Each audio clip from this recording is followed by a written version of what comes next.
특별히 차상욱 목사님께서 제게 스승의 날을 맞이해서 말씀을 준비해 달라고 부탁을 해 주셨어요.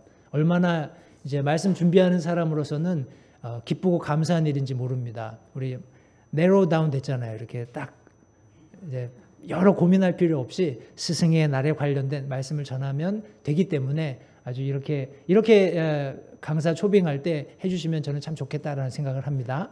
개인적으로 저는 그렇습니다. 오늘 고린도전서 4장에 있는 말씀을 보실 텐데 우리 2절, 15절, 16절 말씀을 함께 읽으시고 나머지 말씀들은 우리가 함께 본문 안에서 살펴보도록 하겠습니다. 우리 성경이 있으시고 일어나실 수 있는 분들은 하나님의 말씀을 우리 공경하는 의미로 다 일어나셔서 고린도전서 4장 15절, 16절 두 절의 말씀을 우리가 한 목소리로 맞추어 읽도록 하겠습니다. 고린도전서 4장 15절, 16절 두 절의 말씀입니다. 시작. 그리스도 안에서 너희에게 만명의 스승이 있다 해도 아버지는 많지 아니하니 그리스도 예수님 안에서 복음을 통하여 내가 너희를 낳았느니라. 그러므로 너희에게 간청하노니 너희는 나를 따르는 자들이 되라. 아멘. 오늘 본문의 말씀을 가지고 너희는 나를 따르는 자들이 되라 하는 제목으로 함께 말씀을 나누도록 하겠습니다. 말씀을 위해서 잠시 기도하겠습니다. 살아계신 아버지 하나님 감사합니다. 오늘 복된 주일 예수님께서 죽음의 권세를 깨치시고 부활하신 주님의 첫날에 사랑하는 성도들 한자리에 불러 모아주셔서 영과 진리로 살아계시는 하나님 앞에 예배 드릴 수 있게 하심을 이 시간 다시 한번 감사드립니다. 오늘 드리는 예배가 먼저 하나님께 영광이 되도록 도우시고 또 함께 참석한 성도들에게 귀한 격려와 도전 또 하나님의 성령의 필요에 따라서 책망과 경계의 그런 모든 목적을 성취하시기를 다시 한번 간절히 기도합니다. 부족한 소정을 주님께 의탁드립니다. 주님께서 용처대로 사용하시고 모든 영광을 살아계신 하나님께서 홀로 받으시기를 다시 한번 간절히 바라옵고 예수님의 귀하신 이름으로 기도했습니다. 자리에 앉으십시오. 제가 통상 성경을 봉독할 때 제가 봉독을 합니다. 이렇게 제가 혼자 말씀을 읽고 성도님들과 함께 말씀을 나누는데 오늘 이렇게 같이 말씀을 읽었는데 아니나 다를까 우리 아주 그냥 뭐라고 할까요? 말씀 읽는 그 속도도 그렇고 아주 그냥 딱딱 맞춰서 통상에 많은 분들이 읽으면은 막 이렇게 뭐라고 하나요? 애들 표현으로 우구적 하잖아요. 그죠? 잘 맞지 않는데 우리 여기 광주 반석 성서침례교회 성도님들은 연세와 상관없이 남녀노소 누구나 한 마음을 가지고 말씀을 사랑하는 모습을 우리 성경 봉독을 통해서도 알 수 있게 되어서 참 하나님께 감사를 드립니다. 아마 성도님들 오래전입니다. 제가 어렸을 때 보았던 광고이기 때문에 기억하시는 분들이 계신지 모르겠어요. 신문 광고에 그런 광고가 나온 적이 있습니다. 우리 개 아시죠? 멍멍이 개 말고 바닥개, 옆으로 기는 개 두 마리가 신문 광고에 기록되어 있으면서 거기에 이런 카피라이트가 있었어요. 너는 나처럼 걷지 마라. 엄마 개가 아기 개에게 너는 나처럼 걷지 마라. 이제 요약컨대 아마도 아이들에게 본을 보이는 것이 얼마나 중요한가. 뭐 부모 자식 관계도 마찬가지겠고 스승과 제자 관계도 마찬가지겠고 우리 조금 넓은 의미에서는 세상의 모든 어떤 종류의 조직이든지 먼저 위에 있는 사람이 좋은 본을 보여야 아래에 있는 사람도 그 본을 받아서 똑같은 삶을 살 수 있다. 그런 원리로서 그렇지 않은 어떤 우리 시대라고 할까요? 그런 사조를 풍자하기 위해서 그런 광고가 있었다고 생각을 합니다. 성도님들 그런데 우리가 한 가지 잊지 마셔야 할 것은 우리 믿는 그리스도인의 삶에서도 그와 같은 일들이 빈번하다라는 겁니다. 우리 믿는 그리스도인들이 아래에 있는 혹은 우리를 뒤따르는 그런 어린 영혼들에게 우리가 적절하게 하나님의 말씀을 잘 가르치고 또 본을 보여주지 않으면 그들이 마땅히 행할 바를 알 수 없다라는 그런 단순한 성경 진리가 이 광고 속에서도 우리가 교훈을 얻을 수 있다는 말씀입니다. 그래서 오늘 성도님들과 함께 특별히 스승의 날을 맞이했기 때문에 과연 성경이 말씀하고 있는 스승은 어떤 특징들이 있는지 한 3가지 정도 함께 성도님들과 나누기 원합니다. 먼저 스승의 자격을 살펴볼 텐데요. 우리 방금 살펴보았던 고린도전서 4장 1절부터 8절까지에 있는 말씀을 함께 보시면서 제가 그 안에서 우리 스승의 자격을 성경이 무엇이라고 말씀하고 있는지를 함께 살펴보도록 하겠습니다. 성도님들, 우리 성경에서 스승의 자격을 논할 때 우리 특별히 사도 바울의 교훈을 가지고 우리가 이 내용을 살펴보게 될 때 사도 바울이 자기 자신을 예로 들어서 지금 설명을 하고 있습니다. 자기 자신을 소개하고 있어요. 우리 1절 말씀해 보시니까 사람이 마땅히 우리를 그리스도의 사역자요 하나님의 신비들을 맡은 청지기로 여길지어다 라고 부탁하고 있습니다. 성도님들, 우리가 잘못 어떤 주종관계를 형성하게 되면 마치 우리 갑을 관계라고 해도 상관없을 것 같은데요. 우리 갑의 위치에 있는 사람이 신적인 역할을 하게 되는 그런 오류에 빠지게 됩니다. 그것은 별로 좋은 그런 주종관계는 아닙니다. 우리 갑을 관계는 아니에요. 우리 세태가 그렇게 악하게 변하다 보니까 사람들이 우리 죄송합니다. 이런 표현을 써서 갑질한다 이런 표현을 쓰고 있지만 갑을의 관계라는 것은 성경적인 관계로 봤을 때 갑은 항상 위에서 모범을 보여주고 아랫사람들을 이끌어주는 아랫사람들의 그런 어떤 평안을 추구하는 그런 위치로서의 갑이어야 하는데 세상은 그렇지 않다는 겁니다. 그런데 성경은 스승이 되기 위해서 먼저 그리스도의 사역자가 되어야 하고 그렇게 인정받아야 합니다. 그리고 하나님의 신비들을 맡은 청지기가 되어야 하고 또 그렇게 인정을 받아야 합니다. 성도님들, 우리 사역자라고 하면 우리 물론 담임 목사님을 포함해서 아까 우리 5분의 교사 선생님들 또 여러 다양한 부분에서 그 사역을 이끌고 있는 어떤 그런 포지션을 우리가 예로 들 수 있습니다. 근데 중요한 것은 무엇이냐면 우리가 그리스도의 사역자라는 거예요. 예수 그리스도께서 우리를 그 위치에 두셨고 예수 그리스도께서 우리가 그 위치에서 해야 할 일들을 맡겨주셨다라는 겁니다. 이것을 우리가 생각할 때 자고할 수 없겠죠. 우리가 어떤 교만함으로 그 일을 절대 할 수 없습니다. 그런 겸손함이 곁들여진 그런 성품을 가지고 그리스도의 사역자의 직분을 감당해야 한다는 것 성도님들 기억하시면 좋겠고요. 여기 또 사도 바울은 하나님의 신비들을 맡은 청지기로 우리가 역임을 받아야 한다, 여겨주어야 한다 하는 그런 내용으로 스승의 자격을 설명하고 있습니다. 오늘 우리가 살고 있는 이 시대에는 성경이 완성된 시대를 살고 있죠. 성경이 완성되었기 때문에 물론 많은 부분들이 여전히 신비로 남아 있기는 합니다만 대부분 우리 주님의 몸된 교회를 이루어가는 또 교회가 온전하게 우리 구비되는 그런 과정 가운데 신비들은 이미 성경 말씀을 통해서 우리에게 전달이 되었습니다. 따라서 우리는 그런 놀라운 신비들을 청지기의 직분을 가지고 잘 유지하고 관리하고 우리 다음 세대에 전해야 할 의무가 있는 것입니다.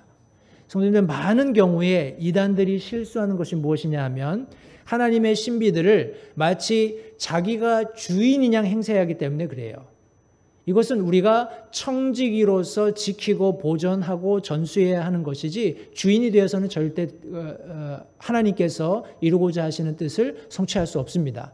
이 모든 신비들은 예수 그리스도께 하나님께 속한 것입니다. 단지 저와 여러분들은 우리 그런 하나님의 신비들을 맡은 청지기이다라는 사실을 다시 한번 기억하시면 좋겠어요. 그러면서 사도 바울은 무엇을 말씀하고 있느냐 하면 여기 자신이 그리스도의 사역자로서 또 하나님의 놀라운 신비를 맡은 청지기로서 사역하는 모든 부분에 있어서 어떤 세속적인 판단도 거부하는 그런 모습을 여기 성경에 기록하고 있습니다. 다른 사람이든지 심지어 자기 자신도 내가 하고 있는 일을 판단하지 않는다라는 겁니다. 우리 영어로는 우리 judge 이렇게 이야기하고 있는데 마치 우리 법원에 가면 우리 판사가 꽝꽝꽝 뭐 네가 잘했다 못했다 이렇게 이야기하는 것처럼 그런 판단은 다른 어떤 사람도 나 자신도 심지어 할 수 없다라는 것을 정확히 설명해 주고 있습니다. 우리 로마서 12장 3절 말씀해 보시면 내게 주신 은혜를 힘입어 너희 가운데 있는 각 사람에게 내가 말하노니 각 사람은 마땅히 생각할 것보다 더 높이 자기에 대하여 생각하지 말고 하나님께서 각 사람에게 믿음의 분량을 나누어 주신 대로 맑은 정신으로 생각하라 이렇게 말씀하셨어요. 같은 저자이지요. 사도 바울이 우리 지금 고린도 전서도 기록하였고 우리 로마에 보내는 서신 로마서도 기록하였습니다. 넓은 의미에서 같은 것을 지금 이야기하고 있는데 조금 우리 수신자들의 수준에 맞추어서 이렇게 다르게 언어적인 표현을 했다고 생각을 합니다. 그러나 동일하게 로마서 12장 3절 마지막 부분에 보시면 하나님께서 각 사람에게 믿음의 분량을 나누어 주신 대로 맑은 정신으로 생각하라 말씀하셨어요. 성도님들 사람이 자기 어떻게 얘기할까요? 분수를 알지 못하면 어떤 문제가 있을 때 그것을 마치 자기가 주인인 양 바라보면서 여러 가지 해석을 합니다. 그런데 문제는 무엇이냐면 그 문제를 해결할 능력이 그 사람에게는 전혀 없다라는 거예요. 이제 소위 말하는 말잔치로 끝나는 겁니다. 많이 말해놓고 돌아섰는데 그 많은 말이 그냥 거품처럼 다 사라져 버리는 겁니다. 아무 의미가 없겠죠? 성도님들 우리가 사역자들이 혹은 헌신하는 분들이 최선을 다해서 주님의 일을 위해서 성경이 가르치고 있는 원리에 의해서 사역을 할 때 사람들의 관점으로 미흡할 수도 있습니다. 사람들의 관점으로 뭔가 부족할 수도 있을 거예요. 그런데 그런 생각을 가지고 막 말을 하기 시작하면 말이 점점 커지죠. 그죠? 그리고 나서 그런 동조하는 사람들이 생기게 되면 교회가 걷잡을 수 없는 그런 고난 속에 빠지게 됩니다. 성도님들 그런 일을 우리가 제한하기 위해서 방지하기 위해서 성경은 먼저 스승된 사람들은 내가 그리스도의 사역자고 하나님의 신비를 맡은 사람으로서 나 스스로도 나를 평가하지 않지만 다른 사람들이 하는 평가에도 내 그런 어떤 헌신의 그런 신념이랄까요? 내가 하나님을 섬기고 있는 것이 흔들려서는 안 된다라는 것을 명확하게 여기 지금 설명해 주고 있습니다. 우리 성도님들 느부갓네살 왕을 아시죠? 우리 다니엘서 4장에 보시면 우리 느부갓네살 왕이 두 번째 꾼 꿈의 이야기가 나옵니다. 그리고 거기 다니엘이 그것이 어떤 꿈이다라고 설명까지 해줘요. 그런데 결국 어떻게 됩니까? 왕이 궁전뜰을 거닐면서 이게 내가 이루어 놓은 거지 라는 그런 교만함을 가졌을 때 짐승의 마음을 하나님께서 주셔서 그가 정말 풀을 먹고 손톱 발톱을 기르고 머리카락이 길러지고 정말 짐승처럼 그렇게 7회를 보내는 것이 성경에 기록되어 있습니다. 성도님들 이런 경계의 말씀이 주어졌을 때 이 말씀을 아멘하시고 받으신 후에 그것을 훈련하십시오. 실천하시면 하나님의 말씀이 약속하시는 모든 약속들이 저와 여러분들의 삶 가운데 실천됩니다. 왜냐하면 하나님은 거짓말하시지 않는 분이기 때문에 그렇습니다. 사도 바울은 자기가 받는 판단 혹은 평가를 사람들이나 심지어 자기 자신에게 의존한 것이 아니라 말씀해 보시니까 이 판단의 주체는 오직 주님이시다. 예수 그리스도시다 라고 말씀하고 있습니다. 성도님들 저와 여러분들이 하는 모든 말과 행동은 우리의 행위의 근거에서 예수 그리스도의 심판석 앞에서 모두 보상받게 될 것입니다. 그것은 우리 흰보자 심판 우리 나중에 요한계시록에 나오는 그 심판과는 전혀 차원이 다른 것입니다. 믿는 그리스도인들이 예수님을 믿는 믿음 안에서 주님을 섬기기 위해서 한 모든 행위들이 보상받는 그런 놀라운 그런 심판석이 예수 그리스도께서 우리에게 배설해 주시는 그런 심판석이 되겠습니다. 특별히 5절 말씀해 보시니까 그러므로 주께서 오실 때까지 때가 이르기 전에 아무것도 판단하지 말라. 그분께서 어둠에 감추어진 일들을 빛으로 가져가 비추시고 마음의 의도들을 드러내시리니 그때야 비로소 각 사람이 하나님으로부터 칭찬을 받으리라 말씀하셨어요. 때때로 우리 스승의 입장에 있는, 또 먼저 된 믿음의 선배의 입장에 있는 분들이 부지런히 사역하고 또 부지런히 청지기의 직분을 감당할 때 이런저런 평가와 판단을 받습니다. 그러나 다시 한번 성경은 사람들의 평가나 심지어 내 자신의 평가, 성도님들 그런 많은 말을 듣다 보면 사람이 아무래도 위축이 되겠죠. 사람이 아무래도 마음에 상심할 수도 있어요. 그때 절대 그것이 하나님의 말씀에 근거한 것이 아니라면 자리를 떠나지 마십시오. 그 자리를 지키시면서 주님을 위해서 충성스럽게 헌신하고 희생하시면 하나님께서 반드시 보상해 주신다. 그리고 5절 말씀 하반절에 보시면 하나님으로부터 칭찬을 받게 됩니다.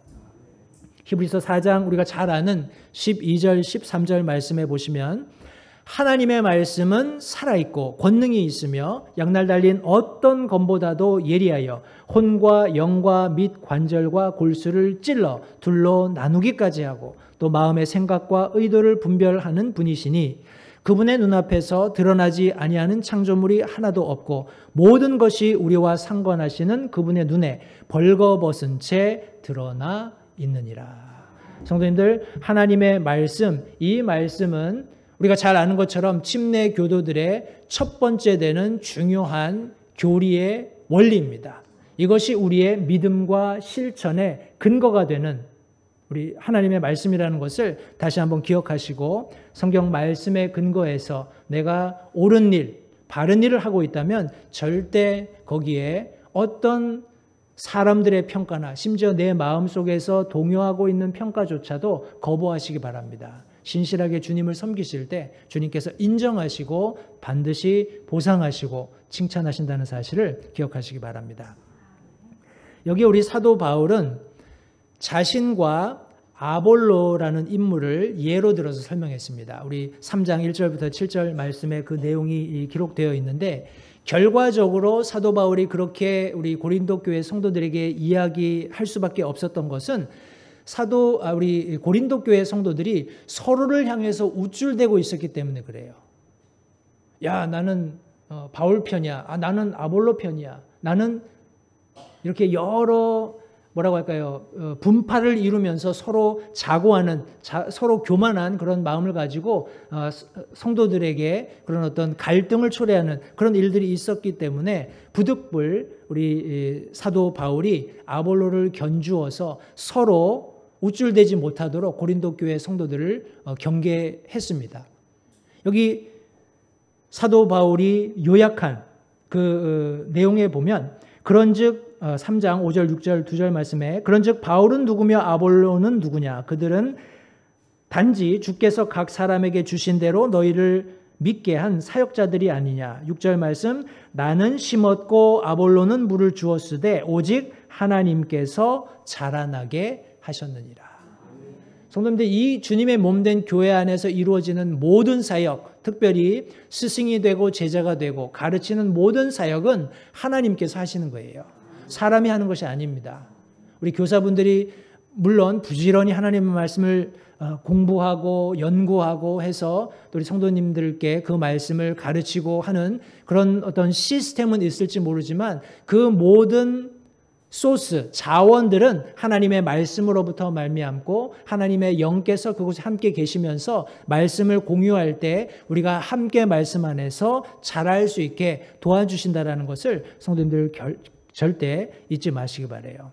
우리 고린도후서 12장 6절 말씀해 보시면 내가 만일 자랑하려 해도 어리석은 자가 되지 아니하리니 나는 진실을 말하리라. 그러나 어떤 사람이 직접 나를 보는 것이나 혹은 나에 관하여 듣는 것 이상으로 나에 대해 생각할까 염려하여 이제 그만두노라. 이렇게 사도 바울이 말하고 있습니다. 성도님들, 우리 사도 바울은 3층 천을 경험했던 사람이에요. 그죠? 셋째 하늘을 경험했던 사람입니다. 거기서 놀랍고 기이한 것들을 많이 듣고 보았습니다. 그러나 사도 바울은 그것이 성경에 금지된 것이기 때문에 내가 말하지 않는다라고 이야기했어요. 오늘날 아마도 우리 유튜브 시대를 살고 있기 때문에 아마 유튜브에 보면은 뭐 천국을 뭐 가봤다, 지옥을 가봤다 이런 얘기들 많이 들어보셨을 거예요. 뭐 어떤 것은 들어보면 저는 개인적으로 그런 거 즐겨하지 않기 때문에 이게 여러분들이 이야기해 주시면은 어떤 것은 뭐 성경적으로 근거가 있는 것 같고 우리가 읽은 것과 유사하다 뭐 이런 식의 이야기들 하셔요. 근데 제 마음속에 드는 생각은 성경이 금하고 있는데 그걸 뭐하러 얘기할까? 그리고 성경이 지옥과 천국의 실제를 말씀하고 있는데 뭐하러 다른 사람 이야기들을 들을 필요가 있을까? 우리 차 목사님이 강단에서 이제 종종 천국과 지옥의 실제에 대해서 이런저런 예를 들어가며 아마 설명하실 수도 있으실 거예요. 성도님들 그것이면 족합니다. 하나님의 말씀에서 천국이 있다고 하면 있다고 믿으면 되는 겁니다. 천국이 있다고 약속하고 계시면 천국이 있음을 믿고 그날을 고대하시면 되는 거예요. 믿음에 우리 사람들이 되어야 할 줄 믿습니다. 성도님들 사람들의 그런 평가, 사람들이 가지고 있는 생각 그런 것들에 의존하면 우리 교회의 사역은 온전히 설 수 없습니다. 기억하십시오. 교회의 머리는 아멘. 예수 그리스도십니다. 우리 골로새서 1장 18절 말씀해 보시면 그분께서는 몸, 곧 교회의 머리시니라. 그분께서 시작이시오 죽은 자들로부터 처음 난 자이시니 이것은 그분께서 모든 것에서 으뜸이 되려 하심이라. 성도님들 우리 광주 반석 성서침례 교회의 머리도 예수 그리스도이셔야 합니다. 그리고 모든 이 교회 안에서 이루어지는 사역의 으뜸, 그 시발점, 출발점도 예수 그리스도이셔야 합니다.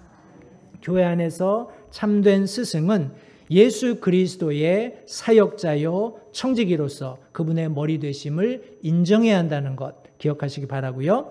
두 번째 우리 스승의 자세에 대해서 함께 살펴보겠습니다. 우리 9절부터 13절까지 있는 말씀인데 여기 말씀해 보시면 하나님께서 사도인 우리를 이렇게 사도 바울이 말씀하고 있어요.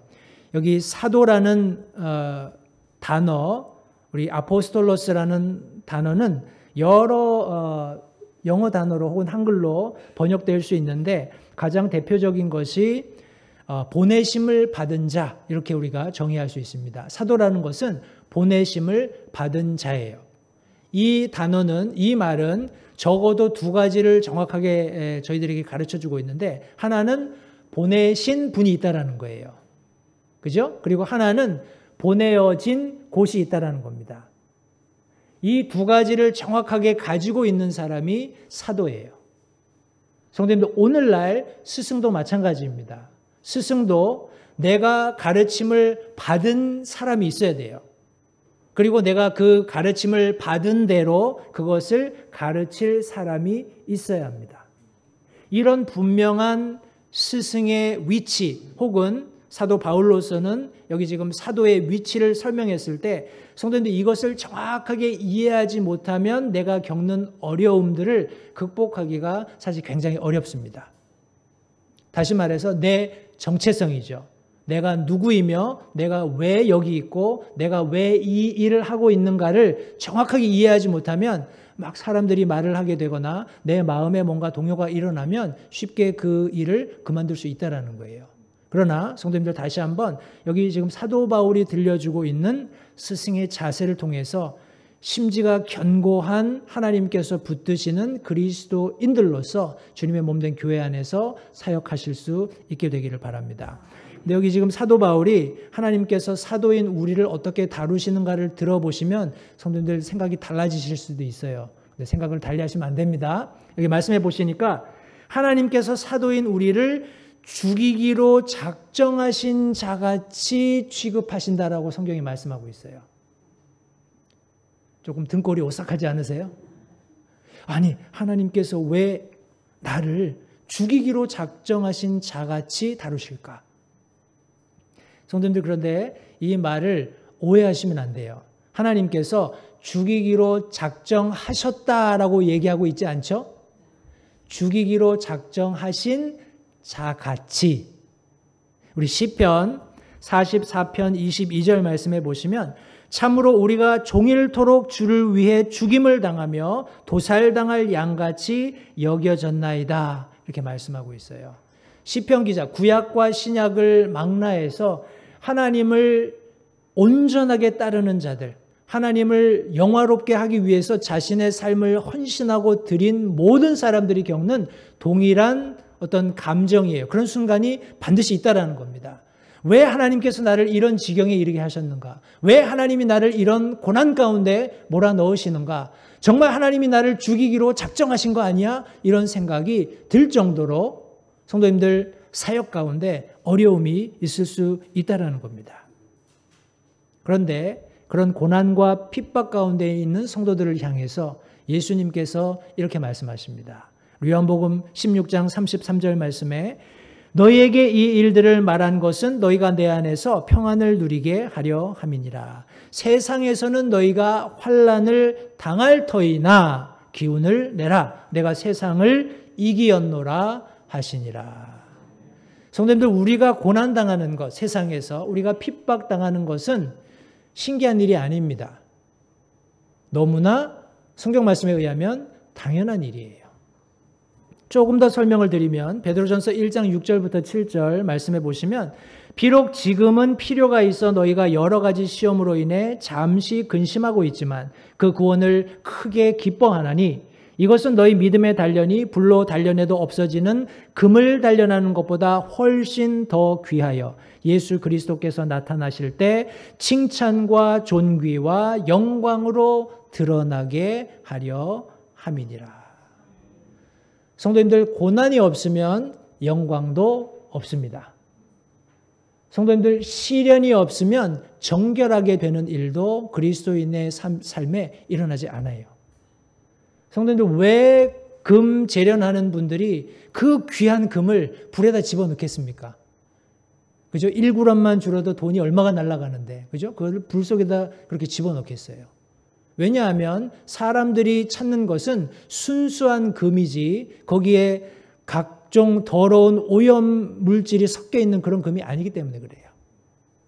성도님들, 하나님께서도 우리 믿는 그리스도인들이 그와 같이 정결한, 거룩한, 순수한 그런 그리스도인들로 드러나기를 기대하십니다. 때문에 때때로 필요에 의해서 고난 가운데, 핍박 가운데 저와 여러분들을 노출시키실 수 있어요. 그럴 때 성도님들, 우리가 잊지 말아야 할 것은 하나님이 우리를 정결하시기 위해서 이렇게 불같은 고난을 허락하시는 것이지 하나님이 나를 떠나시거나 결코 버리신 것이 아니라는 사실을 성도님들 기억하시기 바랍니다. 사도 바울은 사도들인 우리를 이런 분명한 보내심을 받았고 내가 보내져야 할 그런 사람들에게로 보내져야 하는 그런 위치가 있는 이런 사도들을 죽이기로 작정하신 자같이 다루실 뿐만 아니라 구경거리가 되게 했다라고 말씀하고 있습니다. 한국에도 그런지 모르겠습니다만 미국에서 하이웨이를 이렇게 달리다 보면 차가 이유 없이 막히는 경우가 있어요. 차가 이유 없이 막히는 경우가 종종 있는데 이렇게 쭉 가다 보면 옆 차선에서 차 사고가 난 거예요. 옆 차선에서 차 사고가 나서 사람들이 구경하려고 속도를 줄이는 거예요. 속도를 줄여서 뒤에 이제 차가 앞에서 잠깐 브레이크를 밟아도 뒤에는 막 밀리잖아요. 그러니까 이제 고속도로가 꽉 밀리는 겁니다. 그리고 나서 그 차 사고 난 지역이 지나면 다시 뻥 뚫려요. 그럼 이제 지날 때마다 속으로 그러죠. 아이고, 이 속 없는 사람들아. 남이 고생하는 거, 이렇게 제일 재밌는 구경이 싸움 구경, 불구경이라고 우리 어른들이 얘기를 하시는 것 같은데, 성도님들, 믿는 그리스도인들이 그런 구경거리가 된다는 거예요. 하나님께서 그렇게 하신다는 겁니다. 구경하는 사람들 입장은 어떤지 모르겠지만 그 구경거리가 되는 그 사람 입장은 참 답답하겠죠. 참담하겠죠. 그런데 하나님 그렇게 저와 여러분들을 취급하신다는 겁니다. 여기 영어 성경에 보면 spectacle이라는 단어를 사용하고 있어요. 이것은 어떤 광경, 참상 이런 의미를 가지고 있는데 성경적인 시대 배경을 가지고 우리가 이 단어를 이해한다면 고대 로마의 원형극장을 상상해 보실 수 있으실 거예요. 고대 원형극장에서는 주로 사람들이 정말 벌떼처럼 모여가지고 과거에 우리가 잘 알고 있는 것처럼 믿는 그리스도인들을 던져놓고 사자를 풀어서 혹은 검투사들과 전혀 싸워보지 못했던 그리스도인들이 혈전을 벌이는 그런 일들이 비일비재했습니다. 그런 구경거리가 되게 하신다라고 성경이 말씀하고 있어요. 성도님들, 구경거리가 되게 하신 때가 성경 말씀에 의하면 마지막 때에 우리가 구경거리가 되게 하신다 말씀하셨습니다. 뿐만 아니라 세상과 천사들과 사람들에게 구경거리가 되게 하신다 말씀하셨어요. 제가 아주 즐겨 부르는 찬송 가운데 이런 가사가 있습니다. 주 내게 부탁하신 일 천사도 흠모하리라. 화목해 하라신 구주의 복음을 온 세상 널리 전하세. 찬송 기억하시죠? 이 찬송 가사에 보시면 성도님들, 저와 여러분들이 맡은 사역, 저와 여러분들이 마땅히 그리스도인으로서 해야 할 일, 다시 말해서 나를 보내신 분께서 맡겨주신 그 일, 그리고 내가 그 일을 가지고 가서 그 일을 충실히 했을 때 일어나는 일을 천사들도 흠모한다라는 거예요. 성도님들, 한 영혼이 천하보다 귀한 것 알고 계시죠? 그 가치로 저와 여러분들이 놀라운 하나님의 은혜로 구원을 받았습니다. 그리고 이 놀라운 구원하는 사역을 저와 여러분들의 손에 맡겨주셨어요. 우리가 복음을 전해서 하나님께서 우리에게 부탁하신 대로 그 복음을 가지고 가서 믿지 않는 자들에게 복음을 전해서 그 영혼이 구원받는 것, 그리고 그 영혼이 하나님께 감사의 찬양을 드리는 것, 이 놀라운 일들 속에 천사들이 이해하지 못하는 놀라운 특권이 저와 여러분들에게 주어져 있다는 겁니다. 이것이 얼마나 성도님들 놀라운 일입니까? 온 세상에 가라고 예수님께서 명령하셨어요. 그리고 천사도 흠모하는 이 일을 하도록 저와 여러분들을 부르셨습니다. 저와 여러분들이 가야 할 대상은 모든 사람들이에요. 이 세상, 천사들, 그리고 모든 사람 앞에 저와 여러분들을 부르셔서 구경거리가 되게 하셨다.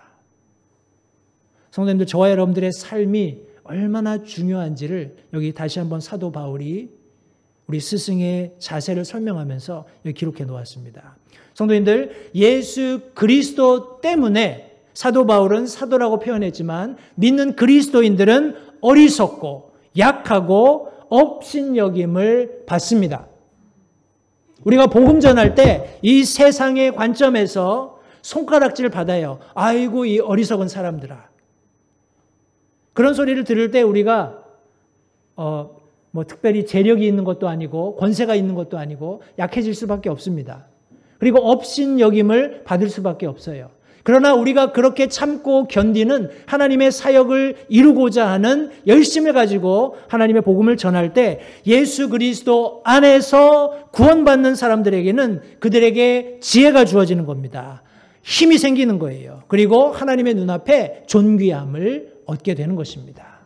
이 놀라운 일이 성도님들, 저와 여러분들이 하나님께서 맡겨주신 사역을 잘 감당할 때 일어나는 일입니다. 성도님들, 하나님의 영광을 위해서 우리가 어리석게 되는 것에 주저하지 마시기 바라요. 하나님의 영광을 위해서 연약함 가운데 있는 것에 부끄러워하지 마시기 바랍니다. 때때로 업신여김을 당하더라도 감사하면서 주님을 섬기는 우리 모두가 되었으면 좋겠습니다. 우리 사도 바울은 사도들의 현실을 언급했습니다. 여기 말씀해 보시니까 굶주리고 목마르며 헐벗고 매맞으며 일정한 거처가 없고 수고하여 우리 손으로 일했다라고 사도 바울이 고백하고 있습니다. 성도님들, 어찌 보면 우리 그리스도인의 삶도 이와 크게 다르지 않다고 생각합니다. 지금 많이 우리 여기 연세 드신 모치님들, 부형님들 계신데 세상이 너무 좋아졌죠. 그죠? 세상이 너무 좋아졌습니다. 저도 이제 저희 아버지께서 좀 건강이 좋지 않아서 제가 한국을 방문하면서 여러 교회들을 또 찾아뵙고 인사드리고 있습니다만 이제 과거 저희들 어릴 때 시절을 되돌아보면 여기 있는 내용들이 다 맞는 것 같아요. 뭐 헐벗거나 매맞지는 않았지만 그래도 여러 가지 사도 바울이 자신의 현실로 언급하고 있는 일들이 우리 믿는 그리스도인의 삶과 크게 다르지 않다고 생각을 합니다. 그런데 이런 모든 상황 가운데에서 사도 바울이 이와 같이 우리가 반응해야 된다라고 말하고 있는 몇 가지 내용이 있습니다. 욕을 먹을 때 어떻게 해야 되나요? 성경은 축복하라고 가르치고 있어요. 우리가 핍박받을 때 어떻게 하라고 가르치고 있나요? 참으라고 가르치고 있습니다. 인내하라는 거예요. 비방을 받을 때 어떻게 해야 합니까? 맞대어 비방합니까? 아닙니다. 성경은 간절히 권면하라고 가르치고 있습니다. 성도님들, 이 내용은 사도 바울 그 자신의 삶을 들여다보았을 때 우리가 이해할 수 있는 그런 범주를 이미 넘어선 겁니다. 달리 말하면 사도 바울이 살고 있는 영적인 삶의 수준이라는 것은 하늘에 속한 삶이었어요. 세상 사람들로서는 이해할 수 없는. 그러나 성도님들, 우리가 마땅히 먼저 된 자로서 특별히 교회 안에서 가르치는 어떤 스승의 위치에 있을 때 마땅히 가져야 하는 자세라는 것을 잊지 마시기 바라요. 이것은 곧 말씀의 실천입니다. 내가 하나님의 말씀을 배웠다면 그 말씀을 내 삶을 통해서 입증해야 합니다. 하나님의 말씀이 그렇게 가르치고 있다면 내가 그 말씀을 믿는 믿음을 가지고 있다는 것을 삶을 통해서 사람들에게 보여주어야 해요. 입증해야 합니다. 내 삶과 하나님의 말씀이 일치되어야 한다는 것을 잊지 마시기 바라요. 마태복음 5장 16절 말씀에 이와 같이 너희 빛을 사람들 앞에 비추어 그들이 너희의 선한 행위를 보고 하늘에 계신 너희 아버지께 영광을 돌리게 하라 말씀하셨습니다. 성도님들, 우리가 교회 안에서 뭐 자선단체를 만들거나 여러 가지 기부 행사를 한다거나 이렇게 해서 매스컴의 대서특필이 될 수도 있습니다.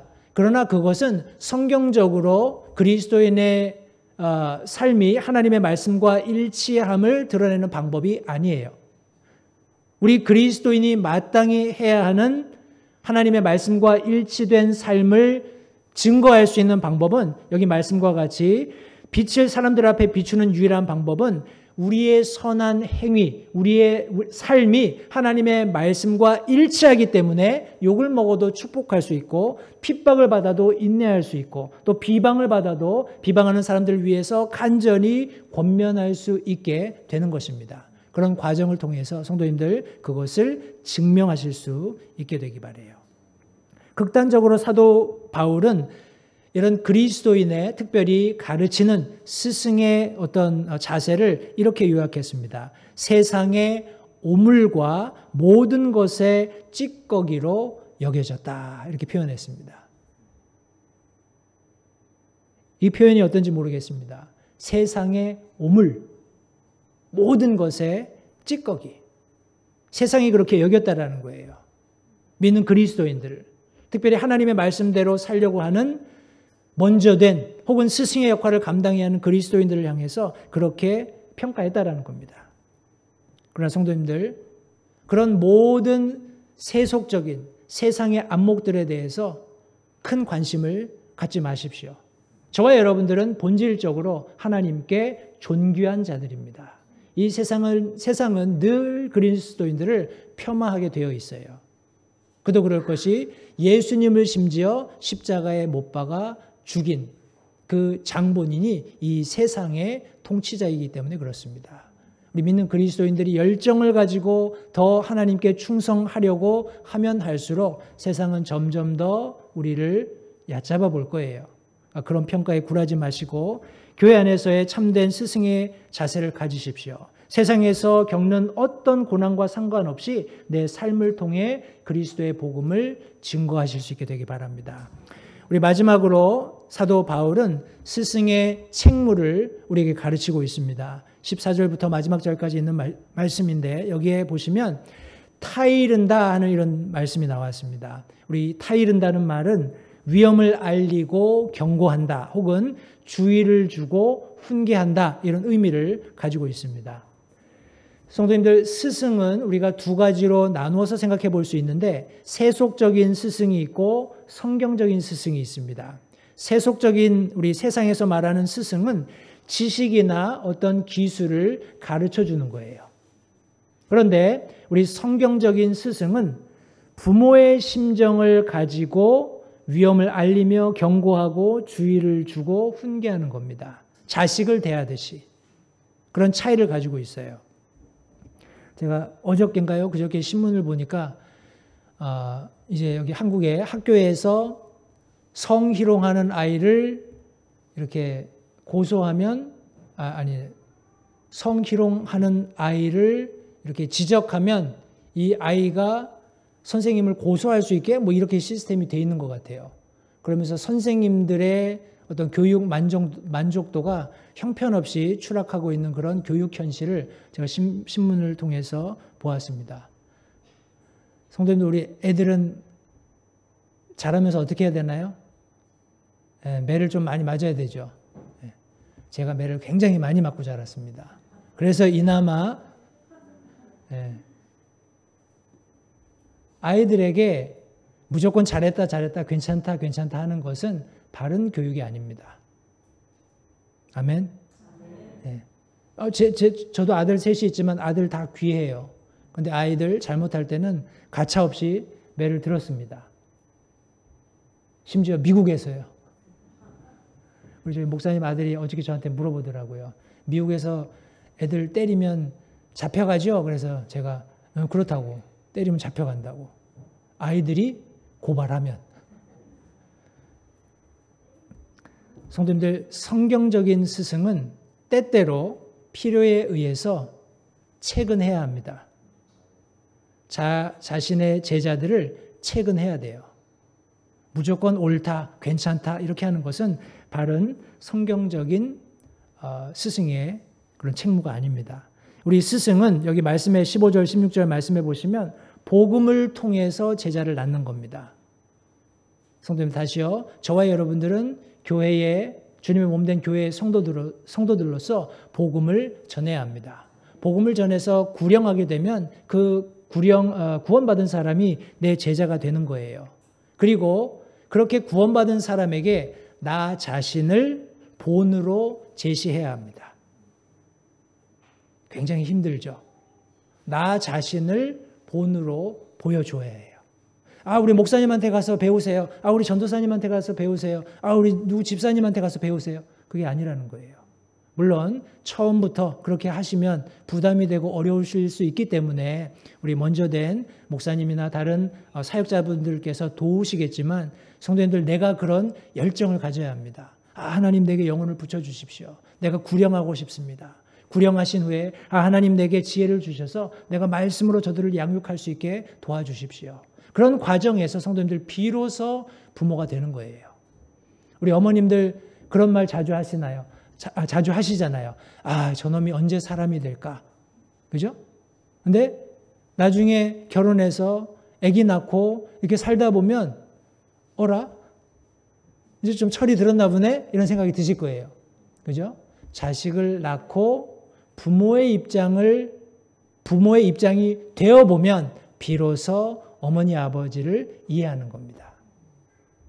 저도 그렇게 철이 들어가고 있는 것 같아요. 다시 한번 성도님들, 스승으로서 저와 여러분들에게 책무가 주어졌다는 것을 잊지 마시고, 여기 사도 바울은 이런 일들이 자기 대해서 끝나는 것을 원치 않았어요. 그래서 여기 지금 그의 영적인 아들이었던 디모데를 보내게 됩니다. 디모데를 보내는 과정에서 성도님들, 나의 길을 기억나게 하려 합니다 라고 말씀하고 있어요. 성도님, 우리 차상훈 목사님이 여기 담임 목사로 부임하셨어요. 성도님들이 얼마나 잘 섬겨주시는지 제가 여러 가지 그런 이야기를 들으면서 참 마음의 기쁨이 있었습니다. 그런데 우리가 거기에다가 조금 더 추가한다면 우리 진용철 목사님 부부께서 우리 이곳에 오셔서 오랜 시간 헌신하시고 사역하신 그 일이 지속되게 하기 위해서 우리 차상욱 목사님 가정을 초청하고 지금 이곳에서 사역하고 계시다고 믿습니다. 우리 차상욱 목사님이 나이가 들어서 이제 60, 70 이제 하나님께서 부르실 날이 가까워지면 틀림없이 나와 같이 내가 가르쳤던 이 길을 벗어나지 않을 수 있는 영적인 지도자를 또 찾아 나설 거예요. 성도님들, 그런 일은 이 교회 안에서 지속되어야 합니다. 계속해서 영적인 가르침, 그런 패런팅이죠. 부모의 심정을 가진 성도들이 끊임없이 나오고 구령하고 가르치는 사역이 지속되어야 합니다. 그렇게 할 때 비로소 이 교회가 하나님께서 원하시는 견고하고 흔들리지 않는 말씀대로 진리의 터와 기둥이 되는 것입니다. 디모데후서 2장 2절 말씀에 또 내가 많은 증인들 가운데서 내게 들은 것들 바로 그것들을 신실한 사람들에게 맡기라.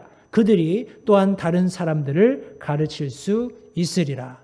이렇게 할 수 있는 유일한 근거가 무엇인가?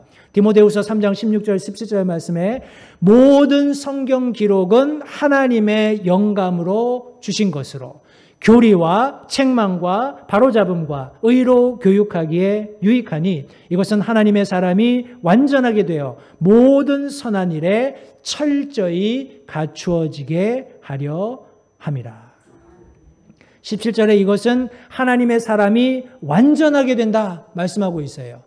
하나님의 말씀으로 가르침받은 하나님의 말씀을 통해서 교리, 책망, 바로잡음, 의로 교육하는 일이 충실하게 이루어진 그 개인은 하나님이 쓰시기에 합당한 완벽한 어느 곳에서도 쓰임받을 수 있는 주님의 종으로 구비되도록 하신다 하는 그런 말씀을 여기 지금 해주고 있는 겁니다.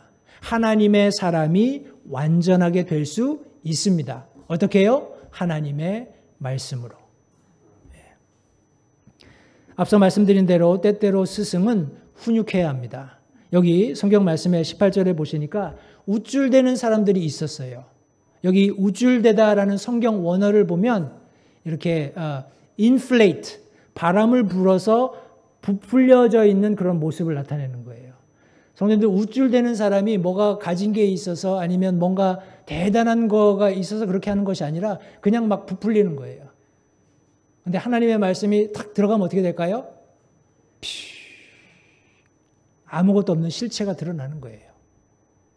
성도님들, 자고하지 않고 주님을 충성스럽게 섬기시기 바라고, 특별히 이제 스승된 입장으로서 우리 영적인 가르침을 가르치고 계시는 우리 형제 자매님들께서는 이런 우쭐대는 사람들을 사랑과 온유함으로 잘 가르치실 수 있게 되기를 바랍니다. 자고하는 사람들에게는 두 가지 비책을 사도 바울이 제시를 했습니다. 첫 번째, 매.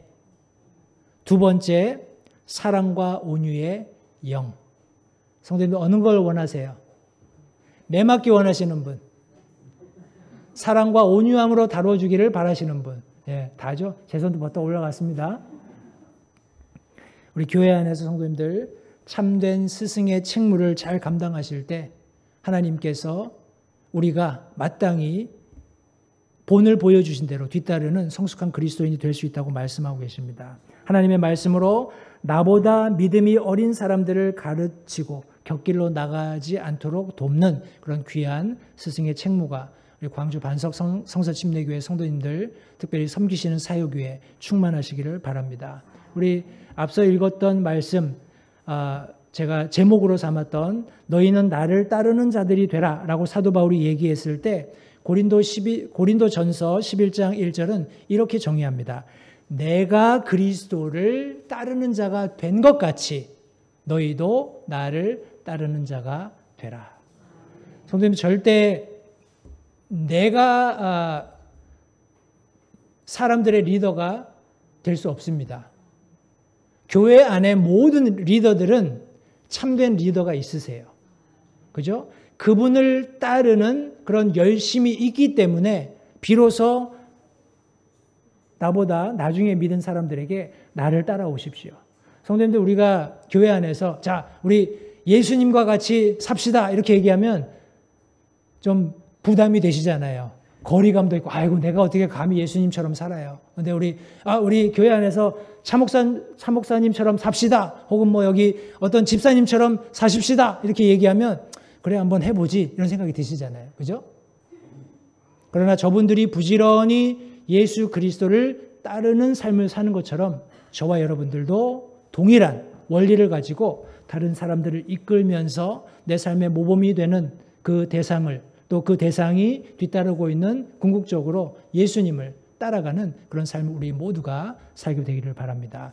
이 세 가지 스승과 관련된 지혜를 성경이 가르치고 있는데 이것들을 성도님들 마음판에 새기시고 잘 훈련하셔서 이 교회에 하나님께서 이루고자 하시는 모든 일들을 이루어 하나님 앞에 영광 돌리시는 우리 반석 성서침례교회 성도님들 되시기를 바랍니다. 기도하겠습니다.